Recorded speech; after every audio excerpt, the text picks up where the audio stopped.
A Polícia Federal fez uma operação contra o transporte ilegal de imigrantes para os Estados Unidos. Os suspeitos teriam movimentado quase 60 milhões de reais em 6 anos. Os mandados foram cumpridos em Anápolis e também em Goiás.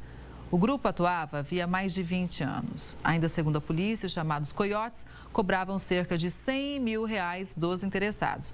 Os investigadores acreditam que desde 2017 o grupo tem ajudado na entrada ilegal de 448 pessoas que depois foram detidas e deportadas. A maioria era de Goiânia. Na operação, 2 pessoas foram presas. Um terceiro suspeito foi colocado na lista de procurados da Interpol, a Polícia Internacional. A suspeita é de que ele esteja no México, onde segue fazendo a travessia ilegal de imigrantes para os Estados Unidos. Então vamos ao vivo para o Texas, onde está o Daniel Toledo, que é advogado e especialista em direito internacional. Daniel, boa tarde para você. Vamos focar primeiro nos brasileiros? Ainda tem muita gente daqui se arriscando, hein? Eu pergunto porque há um tempo atrás a gente falou que era um número recorde, né?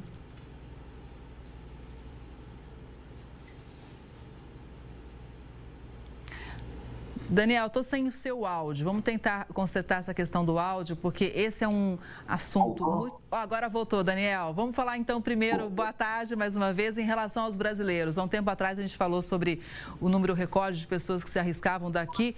Qual que é a sensação, o que a gente tem de notícias sobre os brasileiros aí nos Estados Unidos? Boa tarde, Kelly. Obrigado. É um prazer imenso estar aqui com vocês.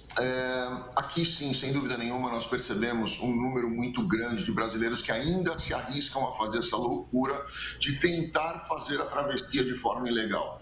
O grande problema disso não é só a questão da orientação dos coiotes, mas sim as máfias que se instalaram ali na fronteira do México, onde eles acabam utilizando essas pessoas que vêm para cá. Além de pagarem um valor muito alto para tentar entrar ilegalmente no país, o que é um absurdo, essas pessoas muitas vezes também são usadas para tráfico de drogas, onde os coiotes, para que as pessoas passem pelo território, onde são controlados pelos narcotraficantes, essas pessoas às vezes são obrigadas a carregar mochilas com drogas na tentativa de entrada para os Estados Unidos, o que acaba agravando absurdamente a situação deles. Inclusive, Daniel, dias depois do presidente americano Joe Biden confirmar restrições na política migratória, os imigrantes continuam chegando realmente na fronteira do país. Inclusive, na terça-feira, o democrata assinou um decreto para impedir a entrada de pessoas que cruzam a fronteira fora de postos oficiais para tentarem um pedido de asilo. A medida foi tomada para conter, claro, a imigração ilegal, mas em primeiro momento a situação na região continua na mesma. Na quarta-feira, cerca de 4 mil pessoas foram detidas e aguardam para serem levadas a um centro de processamento. No local de detenção a céu aberto, hein? Os imigrantes têm acesso a trabalho humanitário, advogados de imigração e jornalistas. Os imigrantes detidos sob a nova política de Biden podem ser deportados, além da possibilidade de enfrentar punições como proibição de reentrada no país por 5 anos ou até processos criminais. Como é que repercutiu essa lei do Biden aí nos Estados Unidos, Daniel? Kelly, vamos esclarecer essa questão do decreto do presidente Joe Biden, porque ficou muito confuso para as pessoas e as pessoas não entenderam direito como acontece isso. Essa história ela foi colocada de um jeito, mas na verdade o texto legal ele é bem diferente disso. O que o Biden fez foi uma limitação ao número de pessoas que possam entrar pedindo asilo dentro dos Estados Unidos. A gente pode até fazer uma definição do que é a legislação americana com relação a essa questão do asilo, o que a legislação americana fala dos requisitos do asilo. Mas vamos falar dessa questão legal primeiro. Primeiro, Joe Biden ele assinou esse decreto presidencial dizendo que o número máximo de pessoas por dia / semana seriam de 2.500. Acima de 2.500, eles seriam imediatamente expulsos através do Expedite Removal. Então, quer dizer o quê? Isso é importante as pessoas entenderem. Não é que ele fechou a fronteira e não está permitindo mais ninguém entrar. Isso não é real. O que ele fez foi colocar uma limitação diária / semana para o número de pessoas que podem pedir asilo. 2.500 dia / semana. Por que / semana é muito importante? Eu estou frisando isso aqui. Porque o fechamento não é feito diário, o fechamento é feito semanal. O que, na minha opinião, ainda é um absurdo. Porque se num dia entrarem 1.400 pessoas, como entrou agora na segunda-feira fechou com 1.400 pessoas.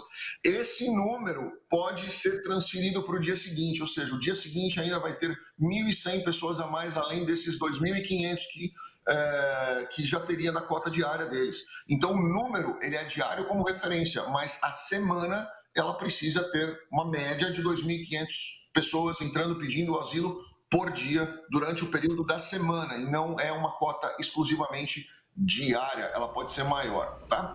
E aí, com relação à questão de pedido de asilo, isso é uma coisa que as pessoas elas confundem muito essa questão de asilo, e é por isso que hoje nós temos um número absurdo de processos de asilo sendo julgados improcedentes na corte. Primeiro requisito, a pessoa precisa colocar o pé dentro dos Estados Unidos. Não adianta gritar do outro lado do México ou de qualquer outro lugar dizendo, eu quero asilo. Não é assim que funciona.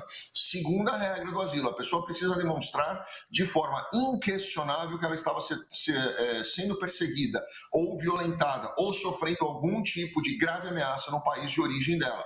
E terceiro ponto, que esse é o que tem sido o maior ponto de negativa de processo, a pessoa precisa colocar o pé no primeiro território seguro, fronteira com o seu país. Se ela tivesse vindo, por exemplo, do Afeganistão e dizendo, olha, eu não consigo sair para nenhum outro lugar, um palestino, por exemplo, eu não consigo sair para nenhum outro lugar que para mim seja seguro, eu tive que montar um avião e correr para os Estados Unidos, é uma coisa. Mas na minha concepção, o brasileiro sair do Brasil, caminhar toda a América do Sul e Central, que hoje é o Norte, né?